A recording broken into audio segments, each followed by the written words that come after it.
우리가 사는 이 시대를 가리켜서요, 이제 포스트 모더니즘 시대라고 부릅니다. 포스트 모더니즘, 이 단어에는요, 모더니즘이라는 말이 들어 있습니다. 포스트 모더니즘, 이것은요, 모더니즘과 관련이 있다는 것을 짐작할 수 있습니다. 보통 이제 포스트 모더니즘을 설명할 때 그것은 모더니즘에 대한 반발 혹은 반성으로 시작되었다고 말합니다.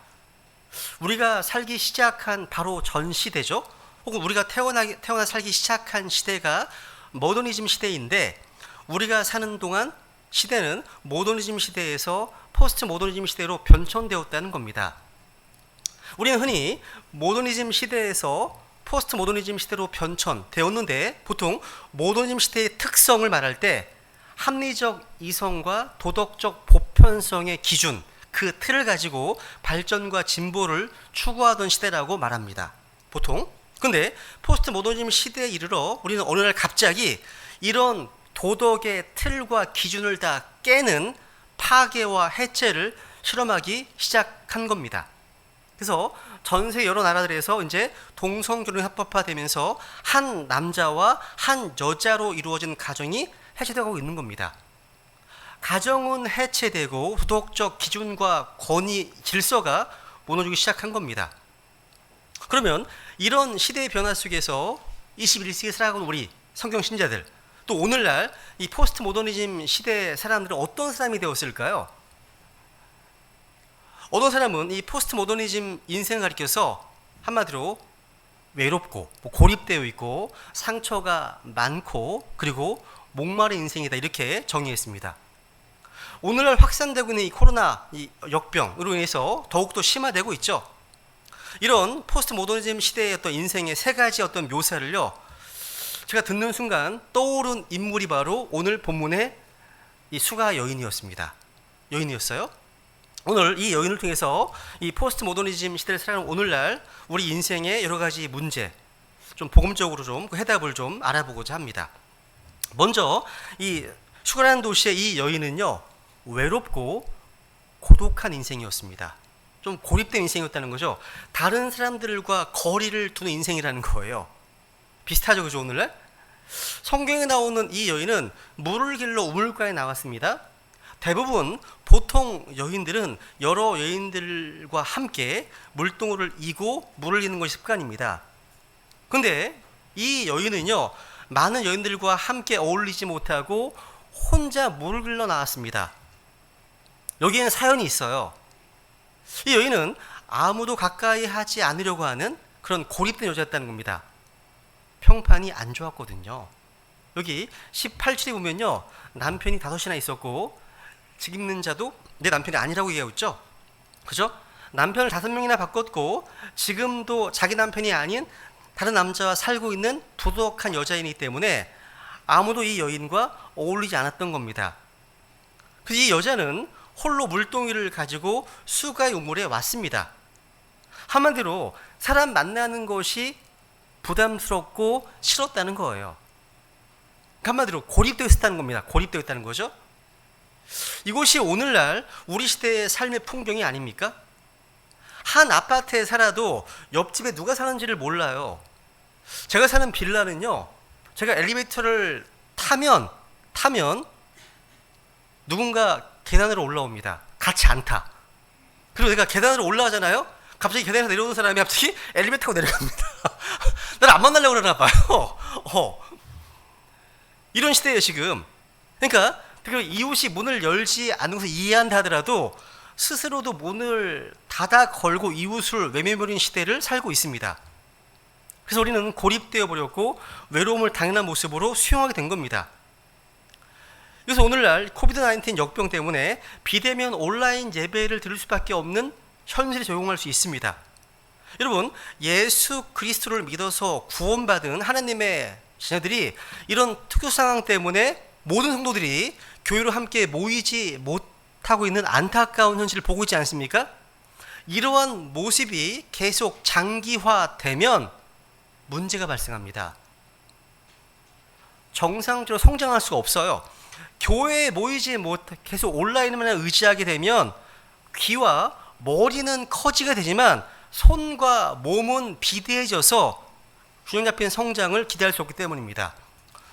누군가 그러더라고요. 온라인 예배는 드리는 게 아니라 온라인 예배는 보는 거라고. 온라인 예배는 보는 거고 나와서 예배당에 나오는 건 드리는 거라고. 이게 되게 재밌더라고요. 말 표현 자체가. 여러분, 우리가 함께 모이지 않게 되면 서로가 서로를 위해서 명령하신 하나님의 말씀에 순종할 수 없게 되잖아요. 서로 사랑하라, 서로 용서하라, 서로 받아들이라, 서로 섬기라 등등. 이런 말씀들은요, 함께 모임을 전제로 했을 때만 가능한 겁니다. 그래서 모이기를 힘쓰라고 명령하고 계신 겁니다. 여러분, 오죽하면 미국 캔사스 신문에 어느 날 이런 광고가 올라왔어요. 저에게 전화해 주셔서 30분간 이야기해 주시면 $5를 지불하겠습니다 라고요. 광고가요. 그러니까 고립된 포스트 모더니즘 시대의 이런 아파트에서 고독과 외로움이라는 질병을 앓고 있는 이 시대 사람들의 풍경이라는 겁니다. 근데 이런 광고를 낼 수 있는 사람들은요, 아직 그렇게 심각한 징후라고는 할 수 없는 그래도 희망적인 케이스를 할 수 있습니다. 문제는 누군가에게 전화를 해서 어떤 부탁할 의욕조차 상실한 채 스스로 관계를 단절하고 사는 사람들입니다. 상당히 많습니다. 이 성경에 나오는 이 수가란 이 도시의 여인이 바로 이런 고립된 인생을 살고 있었던 겁니다. 두 번째로 이 수가란 이 여인은요, 상처가 많은 인생이었습니다. 물론 이 세상을 살아가는 그 누구도 상처에서 자유로운 인생은 없을 겁니다. 근데 문제는 정도 이상의 상처를 끌어안고 자기 상처를 치유하지 못한 채 사는 사람들입니다. 이런 사람들의 특징이 있습니다. 대표적 특징은 뭐냐? 다른 사람들에 대해서 너무 공격적이라는 거예요. 지나치게 필요 이상으로요, 자기에게도 적용하지 못한 어떤 정의감, 어떤 기준을 다른 사람들에게 강요하기도 하는데, 근데 거의 예외 없이요, 이런 사람들은 과거의 상처에 지배당하는 사람들의 모습입니다. 이런 분들은요, 다른 지체들이 평범하게 던지는 말이나 이것도 순수하게 받지 못합니다. 다시 거기에 퀘스천 마크, 의문 부호를 던집니다. 우리가 얼굴을 보고서 교제할 때나 문자나 SNS로 교제할 때 누군가 했던 평범한 말을 너무 깊게 묵상하고 오해하는 경우가 많아요. 특히 상처를 많이 받는 사람이 그렇습니다. 좀 넉넉한 마음, 좀 여유 있는 마음으로 패스를 못해요. 이해를 못한다는 거죠. 그런 분들이 계시다면 하나님의 말씀을 많이 묵상하시기 바랍니다. 사람들의 말이 아닌 하나님의 말씀을 깊이 묵상하면 이 상처가 치유되거든요. 치유됩니다. 오늘 본문에 보시면요, 이 여인을 보세요. 물을 좀 달라는 요청에 줄 수 있다, 없다 하면 될 것 같은데 이 여인의 대답을 한번 들어보세요. 9절 보시면, 당신은 유대인이면서 어찌 사마리아인 여자인 내게 마실 물을 달라고 하시나이까? 얘기합니다. 여기 유대인들에게 멸시당해 왔던 사마리아 사람들의 어떤 역사적 상처가 이 여인의 말에 묻어나오고 있는 겁니다. 유대인들이요, 사마리아라는 땅에 살기는 했지만 침략을 당해서 다른 이방 민족과 혼혈이 되었기 때문에 이 땅에는요, 순수 유대인들이 아닌 혼혈 유대인들이 살고 있었습니다. 그래서 순수 유대인들의 피를 자랑하는 당시의 유대 사회에서 사마리아는 인정받지 못했습니다. 그 사람들은요, 사마리아 사람을 별로 인정하지 않았고 상종하지 않으려고 했었던 겁니다. 유대인들은요, 이들이 혼혈이 되었다는 사실 하나로 이 사마리아 땅의 사람들을 사람 취급을 안 한 것입니다. 이런 사마리아인으로서 내면적인 상처가 그냥 불쑥 튀어나온 거예요. 할 수만 있으면 예수님조차도 좀 피하고 싶었던 겁니다. 아니, 나를 제발 괴롭히지 말고 그냥 내버려 달라는 말이에요.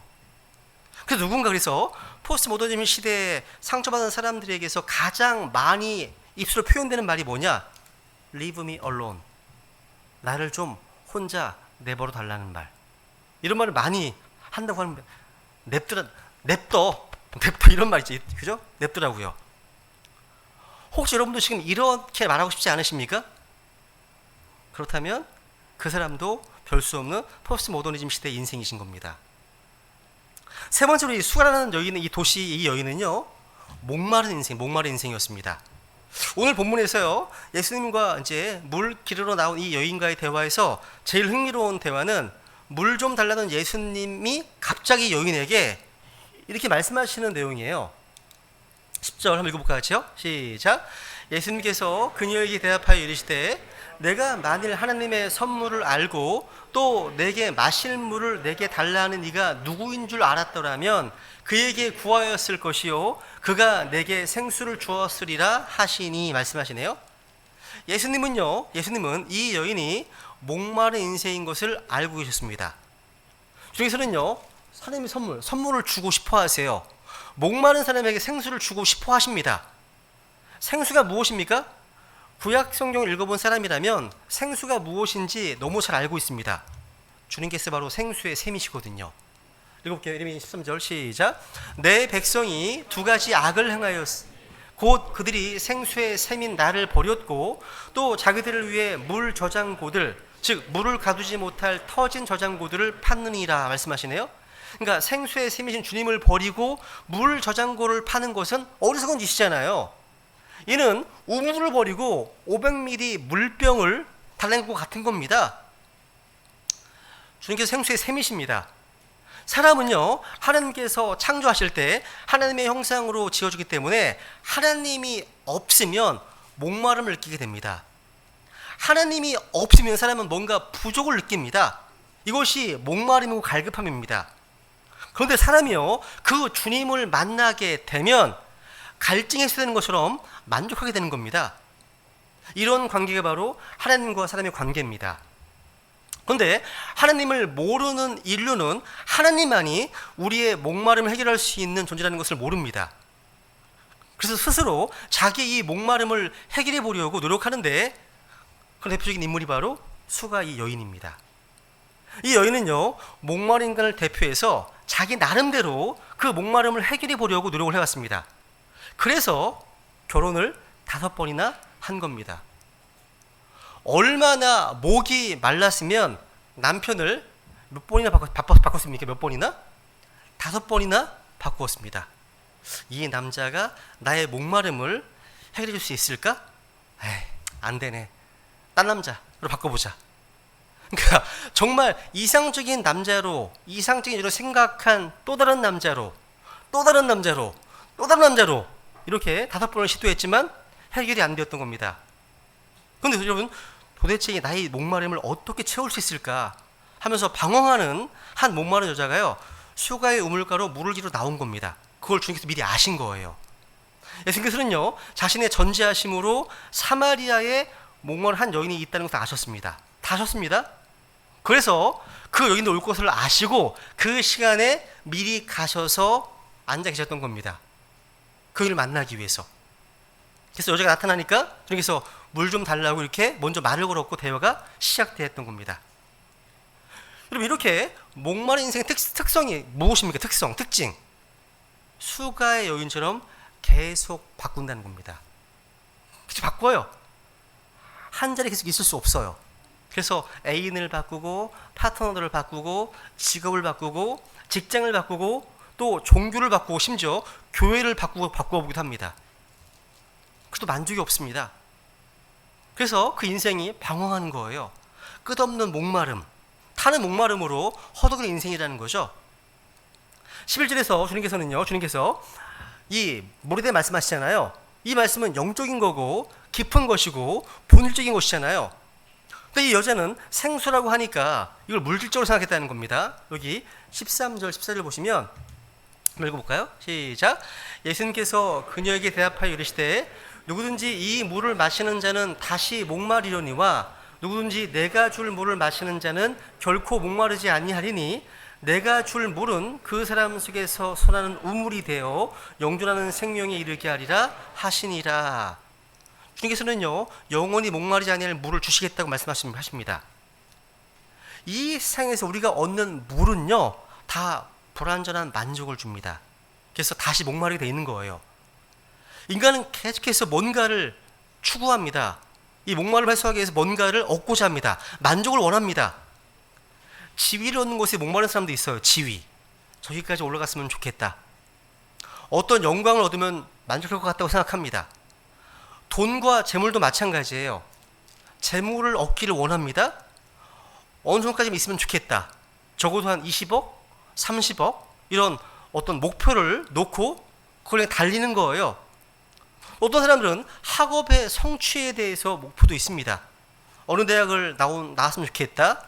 어떤 학위를 얻었으면 좋겠다. 박사가 되었으면 좋겠다. 등등. 학업 성취에 대한 목마름도 있습니다. 한국 사람들은 특성상 교육률이 강합니다. 어릴 때부터 그저 배워서 뭔가 얻으려고 합니다. 또 얻은 사람을 보면 부러워하고 자기도 이렇게 되고 싶어 하잖아요. 이런 목마름이 있다는 거죠. 뭔가 좋은 집, 좋은 차, 좋은 배우자, 좋은 친구를 원합니다. 어떤 친구를 만나면 나의 외로움이, 나의 부족한 부분이 채워질 수 있을 것 같다. 그래서 그 기쁨을 느낄 수 있을 것 같다. 이런 목마름 인간이 있다는 겁니다. 그래서 마셔보는 거예요. 그런데 그것을 얻으려고 추구할 때까지만 좋을 뿐입니다. 일단 취하고 나면 별것이 아니라는 거예요. 별거 아닌데? 재미없네? 그래서 다른 어떤 것으로도 또 다른 생수를 찾게 됩니다. 이게 끝이 없습니다. 이게 문제라는 거죠. 진리가 없기 때문에 그 이유를 모르는 겁니다. 하나님만이 생수의 샘이시고 하나님만이 인간의 필요를 채워줄 수 있는 분이신데 그걸 모른다는 거죠. 하나님께서 이 땅에 왜 독생자를 보내주셨을까요? 이러한 인간의 근본적인 문제를 해결해 주시기 위해서입니다. 주님께서 지금 이 여자 앞에서요 서 있잖아요. 이 여자의 근본적인 문제를 해결해 주시러 오신 겁니다. 이 물을 먹으면 영생을 솟아나는 그런 샘물이 되라고 말씀하십니다. 여러분, 세상 물을 대표하는 이 수가의 우물은요 마셔도 목마릅니다. 그 물은 바깥에 있어요. 불을 얻는 것이나 승진하는 것이나 좋은 배우자를 얻는 것이나 좋은 친구 다 바깥에서 얻는 겁니다. 계속 마셔도 목마릅니다. 근데 주님께서 주시는 물을 마시면 우리 마음속에서 진정한 만족이 있다는 거죠.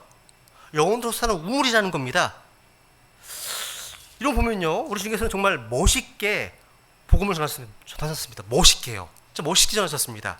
여기 15절 한번 15절 한번 읽어볼까요? 시작. 여자가 그분께 이르되 선생님이여 이 물을 내게 주사 내가 목마르지 않게 하시고 또 여기로 물 기르러 오지도 않게 하옵소서 하매. 결국 이 여자는요 뒤에 보면 물동이를 버렸습니다. 그리고 자기 도시로 들어가서 이웃들에게 예수 그리스도를 전파하는 복음 전도자가 되었습니다. 이 여인은요 생수를 달라고 예수님께 구했어요. 주님은 구하라고 하셨잖아요. 우리도 주님께 구하면 됩니다. 성경에 나타난 이 우물가의 여인의 이야기는요 그 끝이 해피엔딩입니다. 그 해답이 무엇이었습니까? 단순해요. 예수님을 그리스도로 만났다는 겁니다. 예수님을 메시아로, 예수님을 구주로 만나는 그 순간 이 우물가 여인에게 어떤 변화가 왔는지를 한번 주목해 보세요. 우선 28절에 보시면요 28절 보세요. 28절. 그때 여자가 자기의 물 항아리를 버려두고 자기 길로 가서 도시로 들어가 사람들에게 말하되. 여러분, 우리 앞에서 사람들을 피해만 다니던 이 여인이 수가라는 도시에 들어가서 사람들을 만나기 시작하네요. 변합니다. 더 이상 이 여인은요 고립된 인생이 아니라 다른 누군가와 연결된 인생을 살기 시작합니다. 이게 큰 변화입니다. 또 이 여인은요 자신의 상처를 넘어서서 이웃들에게 예수 그리스도를 증언하는 복음을 전한 인생으로 변했다는 것입니다. 더 이상 이 여인은 목마르지 않습니다. 왜? 영원한 생수를 마셨거든요. 이 여인은요 예수님을 만난 후에 전인적으로 변화되었습니다. 전인적 변화. 지금 우리 앞에 이 여인이 있어요. 이 여인은요 물 길러 우물가로 왔다가 물 항아리 집어 던지고 이웃들에게로 달려갔습니다. 만나는 사람들마다 붙잡고 흥분해서 소리치고 있습니다. 잘 보세요. 이 여인이요 로또 당첨과 같은 무슨 횡재를 한 게 아니에요. 이 여인의 손에 무슨 뭐 돈 뭉치가 들려있는 것도 아닙니다. 이 여인의 신분이 갑자기 높아진 것도 아니에요. 그럼에도 불구하고 이 여인의 얼굴에는요, 상상이 됩니다. 기쁨이 충만하고 목소리는 떨리고 있습니다. 무엇이 이 여인을 그렇게 만들었을까요? 바로 29절에서 그 해답을 찾을 수 있습니다. 29절 읽습니까? 읽습니다. 시작. 와서 지금까지 내가 행한 모든 일을 내게 말한 사람을 보라. 이분은 그리스도가 아니냐 하니. 이 여인은요, 지금 누구에게도 말하지 못했던 자신의 부끄러운 과거의 모든 것을 낱낱이 다 알고 계신 분을 만났습니다. 바로 메시아를요. 그래서 여인은요, 하나님의 아들을 만나게 된 것이 너무나 기쁘고 감격스러워서 부끄러움도 있고 만나는 사람들마다 다 붙들고 자기가 만난 메시아를 이야기하고 있다는 겁니다. 이런 변화. 여러분, 이 여인은요, 부끄러운 인생을 살고 있던 사람이에요. 가급적이면 사람을 만나지 않으려고 숨어 산 사람이었다는 겁니다. 이 여인의 입장에서는요, 기쁨이나 평안이나 행복 이런 단어들은 사치스러운 말장난에 지나지 않습니다. 그런데 이런 여인이 갑자기 부끄러움을 버리고 수치심을 잊어버리고 기쁨에 들떠서 도시 이웃대로 들어가서 만나는 사람마다 붙들고 이야기하는 겁니다. 놀라운 변화죠, 그죠? 여러분, 여러분이 구원받은 크리스찬이라면 예수님을 자신의 구원자로 그리스도로 영접한 사람이라면 이 여인의 이러한 언행을 이해하고 공감하실 겁니다. 그죠? 저도 그랬거든요. 구원받고 나서 마음이 터질 것만 같았어요. 막 구원받고 나서요. 그래서 버스 타고 집으로 오는데 이게 자꾸 가잖아요. 앞에 누가 앉아 있어요. 못 견디겠어요. 막 얘기를 하고 싶으니까. 그래서 안 되겠어. 내가 실수할 것 같거든요. 내렸습니다. 그래서 막 뛰어가면서 막 이랬더니 길게 시간이 납니다. 터질 것 같거든요. 마음이 막 가슴이. 충분히 이해합니다. 여러분, 구원받은 사람이라면요, 메시아를 만나서 기뻐 어쩔 줄 모르는 이 여인의 감정을 자기 것처럼 느끼게 되기 때문입니다. 근데 혹시 이 말씀을 듣고 계신 분들 가운데 에이, 나는 로또에 당첨되어서 펄펄 뛰는 사람은 이해해도 예수님 만난 기쁨 때문에 펄펄 뛴다? 이건 이해가 안 된다 하는 분이 계시다면 자신의 구원 문제에 대해서 스스로 점검해 보시기 바랍니다. 여러분, 어느 편에 속한 사람이십니까? 어느 쪽에? 여러분, 이 수가 여인은요, 복음서에서 성령으로 다시 태어난 사람이 어떻게 구원받는가를, 어떻게 변화되는가를 보여주는 하나의 케이스라고 할 수 있습니다. 우리 여인을 보면서 구원받은 사람의 참 모습을 알 수 있습니다. 그런데 이 본문은요, 여인이 구원받은 것에만 포커스를 맞추고 있지 않습니다. 본문에 주신 또 하나의 도전은 뭐냐? 주 예수님을 믿음으로 구원받으면 외로움과 상처와 목마름이라는 마음의 병이 치유받는다는 사실입니다. 이 또 하나의 포인트예요. 여러분, 인간에게는 두 가지 병이 있어요. 하나는 육신의 병이 있습니다. 또 하나는 내면, 마음의 병이 있습니다. 우물가의 여인은요, 예수님이 우리 마음의 메시아로 그리스도로 들어오셔서 영생하도록 살아난 생수가 되시면 이런 마음의 병이 고침을 받는다는 것을 우리에게 이야기하고 있는 겁니다. 그러니까 이런 마음의 병의 치유를 이끌어서 전인적 변화, 인격의 변화 이렇게 이야기하기도 합니다. 성령으로 거듭난 사람은요, 구원, 죄사함뿐만 아니라 마음의 병까지 치유를 받습니다. 여러분, 마음이 건강해지면 다른 모든 면에서도 변화가 일어납니다. 우리의 생수 되신 예수님을 마음에 모시면 이런 치유와 변화가 뒤따라 온다는 겁니다. 그걸 이 수가 여인이 증언하고 있는 겁니다. 예수님 만나고 나서 너무 감격해서 도시로 뛰어들어가 온 동네 사람들에게 메시아 만났다고 소리치는 여인의 모습에서 이 여인이 전인적으로 변화된 모습을 분명히 보여주고 있는 겁니다. 그럼 오늘 이 내용을 복음 전도의 관점에서 한번 세 가지를 생각해보고 마치겠습니다. 우리는 우물가의 여인을 다루시는 주님의 말씀에서 구원의 문제에 대한 답을 발견할 수 있습니다. 예수님은요, 이 여인이 죽어도 건드리고 싶어 하지 않는 문제를 건드리십니다. 16절 보시면 예수님께서 그녀에게 이르시되 가서 내 남편을 부르고 여기로 오라 하시니 말씀하시네요. 우리 주님께서는 이 사마리아 여인과 대화하셔서 갑자기 남편 얘기를 꺼내시네요. 이게 바로 죄 문제를 드러내시는 겁니다. 오늘날 교회에서요, 복음을 전할 때 아주 긍정적인 면만 가르쳐주고 그 죄인의 은폐된 죄 문제를 드러내지 않는다면 그것은 비성경적인 것입니다. 우리 주님께서는요, 이 사마리아 여인이 자기 죄에 대해서 자백하도록 기회를 주신 것이고, 이것은 복음 전도자가 복음을 전할 때 이뤄진 죄인, 이뤄진 혼들이 자신이 완전한 죄인임을 시인하도록 인도하는 것과 같습니다. 우리 주님께서는요, 이 여인이 과거에 어떻게 살아왔는지, 그리고 현재도 어떻게 살고 있는지 다 알고 계셨습니다. 가서 내 남편을 부르고 여기로 오라. 이 말은요, 잘못한 아이들에게 선생님이 야, 부모님 모시고 와라. 이런 말과 비슷한 거예요. 부모님 모시고 와라. 사람은 누구나요, 뭔가 드러내고 싶어 하지 않는 아는 문제가 있어요. 죽을 때까지 고이 안 끄고 가려는 것들이 있다는 거죠. 그래서 주님은 그것을 딱 집어내시고 주님 앞으로 가지고 나아오러 가시는 겁니다. 죄 있는 모습 그대로 주님께 나아오도록 부르시는 겁니다. 주님께서요, 하나님의 선물, 즉 구원의 생수를 주시기 위해서 여인이 해야 할 일이 무엇입니까? 죄 문제 해결입니다. 죄 문제 해결. 회개 없는 구원이 없고 죄의 시인이 없는 용서는 없습니다. 주님께서는요, 이 생수를 주시기 위해서 곧바로 그녀의 죄 문제를 지적하신 겁니다. 죄를 회개하지 않은 채 구원을 선포하는 복음 선포자? 어리석은 구령자입니다.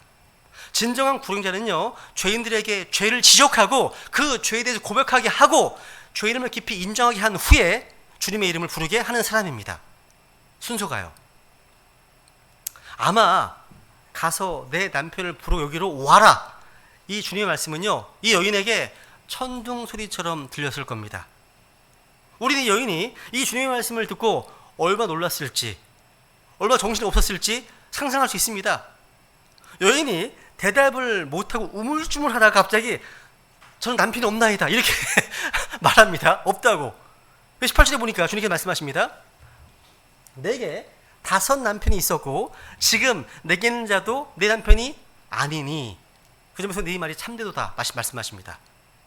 지금 여인은요, 자신을 완전히 꿰뚫고 계시는 예수님의 이 말씀에 몸둘 바를 몰랐을 겁니다. 그래서 빨리 화제를 바꾸고 싶었습니다. 그래서 그 내용 뒤에 보시면 여인이 이렇게 반응하잖아요. 제가 보니 선생님은 좀 대원자시군요. 유대 사람들은 예루살렘에서 예배해야 한다고 하는데 우리는 또 사마리아는 그리심산에서 예배해야 한다고 하는데 어느 것이 옳은 것입니까? 갑자기 화제를 바꾸는 거죠. 그죠? 예수님은 이 사마리아 여인이 말을 돌리시는 것을 뻔히 아시면서 나무라지 않으셨습니다. 일단 화제를 바꾸는 데는 성공했지만 주님 앞에서 드러난 그 자신의 추악한 모습을 감출 수는 없었습니다. 여인은 말을 하진 않았지만요, 자신이 엄청난 죄인임을 느끼고 있었습니다. 여러분, 하나님 앞에서 자신이 죽어 마땅한 죄인이라는 사실을 자각하는 것은요, 마음밭 한가운데 있는 큰 바위를 드러내는 것과 같습니다. 그 바위를 움직여야만 밑에서 생수의 샘이 솟을 수 있거든요.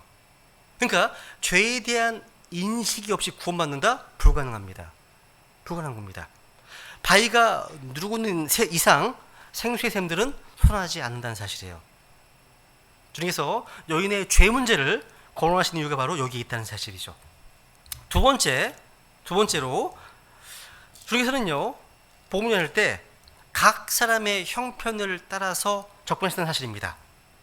오늘 이 본문에 보시면요, 예수님과 이 여인의 만남에서 발견하게 되는 게 뭐냐면 예수님이 사람을 만나실 때 획일적이지 않고 그 개인의 형편에 따라서 상황을 달리하신다는 겁니다.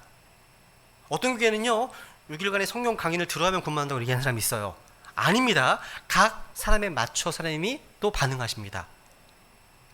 여러분, 예수님은요, 하나님의 아들이시지만 인간의 수준에 맞춰 찾아오십니다. 각 사람의 수준에 맞추시는 겁니다.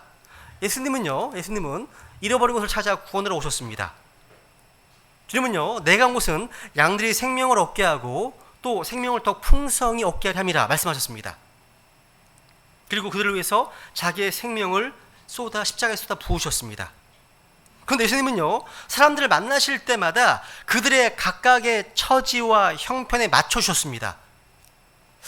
요한복음 3장에 보시면요, 율법 박사였고 그 당시 지성인이었던 니고데모에게는요, 너는 반드시 다시 태어나야 한다, 이렇게 말씀하셨습니다.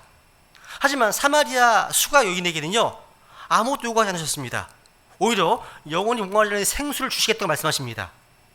또 바리새인들과 서기관들, 이런 위선자들을 만나셨을 때는 여러 차례 화 있을진저 경고하셨습니다. 부자 청년에게는요, 내 소유를 팔아서 가난한 사람에게 주라 말씀하셨습니다. 삭개를 만나셨을 때는요, 오늘 내가 다시 내 집에 머물러 하겠노라, 이렇게 하시면서 위로하십니다. 눈먼 거지 바디메오에게는요, 네 믿음이 너를 온전케 했다, 이렇게 또 기적을 베풀어 주셨습니다. 가늠한 현장에서 붙잡힌 여인에게는요, 이유를 묻지 않으시고 나도 너를 정죄하지 않겠다, 가서 다시는 죄를 짓지 말라, 이렇게 격려하셨습니다. 예수님은요, 모든 사람에게 똑같은 상황을 적용하시거나 똑같은 수준을 요구하시지 않으셨습니다. 즉 각 사람의 필요에 따라서 다양하게 다가가셨고 복음을 전하셨습니다. 이것이 우리가 배워야 될 부분입니다. 그런데 사람들은요, 자기의 수준에 맞춰서 다른 사람에게 요구하는 경향이 있어요. 하지만 복음은요, 상대방 수준에 맞추는 거예요. 유대인에게는 유대인처럼, 그리스인에게는 그리스인처럼, 한국 사람인 한국인처럼 말입니다. 우리의 복음도 대상은 미국 사람이 아니에요. 정말 중요한 것은요, 그 사람의 수준이나 사회적 신분이 아니라 혼을 의식하는 겁니다. 따라해보세요. 혼을 의식하라. 여러분, 누구를 만나든지 간에요, 그 사람의 귀중한 혼을 의식해야 한다는 겁니다. 대통령을 만나도 그 사람의 사회적 신분, 지위가 아닌 천하보다 귀한 혼을 의식하는 가운데 하나님을 향한 회개와 우리 주 예수에 대한 믿음을 직원해야 한다는 겁니다. 우리는 사람을 만날 때요, 상대방에게 자신의 수준에 맞춰서 요구할 때가 참 많습니다. 하지만 주님께서는요, 그 사람의 수준에 맞춰주십니다. 예수님은요, 사마리아 여인에게 알아듣기 쉽게 말씀하십니다. 니고데모에게는요, 다시 태어남이라고 하는 진리를 말씀하셨습니다. 이 여인에게는 다시 태어남을 하나님의 선물로 쉽게 풀어서 설명해 주셨습니다.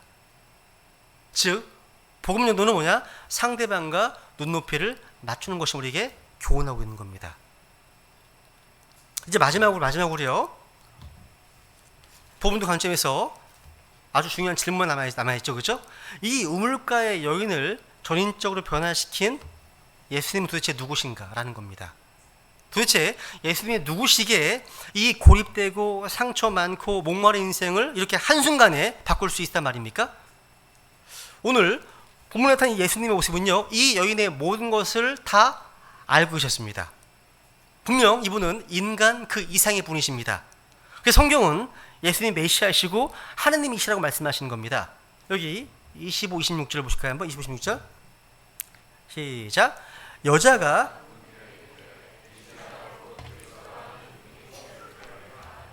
그분께서 오시면 모든 것을 우리에게 말씀하시리이다 하매 예수님께서 그녀에게 이르시되 내가 말하고 있는 내가 그니라 하시니라. 예수님은요, 자신이 메시아, 그리스도, 구원자, 구주이심을 분명하게 알려주셨습니다. 이때 비로소 이 사마리아 여인은 메시아를 만났어요. 여기서 이 여자의 문제는 다 해결되었습니다. 그러니까 예수님 만났을 때 이 여자의 진짜 문제는 다 해결되는 겁니다. 여러분, 무엇이 구원받는 겁니까? 구원받는 것은요, 어떤 교리를 분해해서 설명하는 게 아니라 예수 그리스도를 나의 메시아로, 나의 주님으로, 나의 그리스도로 인격적으로 만나는 겁니다. 이 여인의 모든 것을 아시고 우리 인생의 해답이 되시는 창조 하나님께서 이 여인을 찾아오셨잖아요. 그런데 놀라운 사실은요, 예수님과 이 여인의 만남은 우연이 아니었다는 사실입니다. 우연이 아니었어요. 여기 요한복음 4장 4절에 보면 주님 말씀하십니다. 유대를 떠나 다시 갈릴리로 떠나가실 때 반드시 사마리아를 통과해야 하겠으므로 되어 있네요. 반드시입니다. 머스트예요. 왜? 이 영혼을 구원하기 위해서. 머스트예요. 머스트. 여러분, 당시 사마리아 사람들을 경멸하던 유대인들은요, 사마리아 땅을 피해 다녔어요. 이렇게 해요. 돌아갔습니다. 이렇게 돌아갔어요. 멀리. 근데 예수님은 직선으로 가시는 거예요. 이 땅을 반드시 통과해야 되겠다. 왜 그렇습니까? 이 영혼을 만나기 위해서였던 겁니다. 주님께서는 의도적으로 이 우물가에 먼저 도착하셔서 이 여인을 기다리고 계셨던 겁니다. 그러니까 이 만남은 우연이 아닌 겁니다. 그렇다면 오늘 여러분이 베다니 침례교회로 오신 것도 우연일까요? 지금 이 설교 영상을 듣고 계신 것도 우연일까요? 만일 여러분을 만나시기 위해서 주님께서 오늘 이 말씀을 듣게 하시고 지금 주님께서 당신을 기다리고 계시다면 어떻게 하시겠습니까? 우리의 모든 것을 다 아시는 그분 앞에 솔직해야 하지 않겠습니까? 그죠? 내가 무척 외롭다고, 그동안 인생의 상처로 많이 아팠다고, 내가 목말랐다고 고백하지 않으시겠습니까? 저의 모든 것을 다 알고 계신 주님 앞에 주님, 저는 죄인입니다, 이렇게 고백하지 않으시겠습니까? 그리고 주님께 자신을 구원해달라고, 영원한 생수를 원한다고 이렇게 구하시지 않으시겠습니까? 바로 지금 이 순간 말이죠. 이 순간요. 성경은 바로 지금이 바로 받을 수 있는 때고 지금이 구원의 날이라고 말씀하십니다. 우리 지금 이 시간 우리의 모든 것을 다 아신 하나님, 주님 앞에 나오시기 바랍니다. 지금 오시라는 거죠. 지금 결단하시라는 겁니다. 여러분, 잠깐 주님 앞에 머리 숙여보시고요. 잠깐 주님 앞에 기도하겠습니다.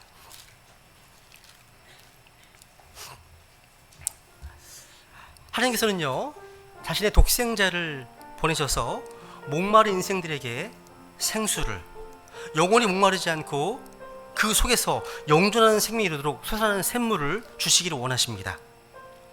우리는 우물가의 여인처럼 외로웠고 고립되어 있었고 고독했고 상처가 많았고 목마른 인생이었음을 고백합니다. 또 우리 우물가의 여인처럼 하나님 앞에서 너무나 커다란 죄인임을 고백합니다. 이 시간 저에게 생수를 주시기 위해서 이 땅에 오셔서 저의 모든 죄를 다 담당하시고 십자가에 피 흘려 죽으시고 다시 부활하신 예수 그리스도, 그분을 마음에 모셔드리겠다고 결단하십시오. 이 시간 마음을 열고 나의 모든 것을 다 알고 계시는 예수 그리스도를 인격적으로 만나기 원한다고, 이제부터는 주님 주신 그 생수가 아닌 다른 물을 원하지 않고 한 번 마시면 영원히 목마르지 않는 그 생수를 마시기 원한다고 주님께 구하십시오. 우리의 사랑하는 가족, 친구, 지인들이 다 이 생수를 마시고 만족과 기쁨을 누릴 수 있게 해달라고 우리 함께 주님 앞에 기도하면서 은혜를 구하겠습니다. 하시겠습니다.